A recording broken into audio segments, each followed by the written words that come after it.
நீங்கள் புறப்பட்டு போய் சகல ஜாதிகளையும் என்ன செய்யணும்? சீஷராக்கி பிதா குமாரன் பரிசுத்தாவியின் நாமத்தினால அவர்களுக்கு என்ன செய்யணும்? ஞானஸ்நானம் கொடுத்து நான் உங்களுக்கு கட்டளையிட்டவைகளை அவர்களுக்கு கை கொள்ளும்படி என்ன செய்யணும்?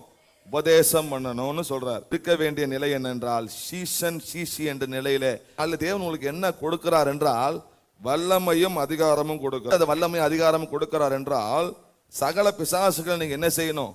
துரத்தணும். வியாதி உள்ளவர்கள் பிணியாளிகள் நீங்க என்ன செய்யணும்? குணமாக்கணும். அது மட்டுமல்ல தேவனுடைய ராஜ்யத்தை நீங்க என்ன செய்யணும்? குறித்து நீங்க என்ன செய்யணும்? தேசம் எங்கு என்ன செய்யணும்?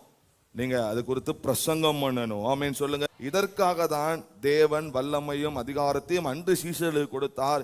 இன்றைக்கு அவருடைய சீஷர்களாக அவருடைய சமூகத்துக்கு வந்திருக்கிற உங்களுக்கும் தேவன் கொடுக்க விரும்புகிறார். நீ தேவனுக்காக எழும்பி செயலாற்றுகிற செயல் வீரனாக வீராங்கனைகளாக காணப்பட வேண்டும் என்று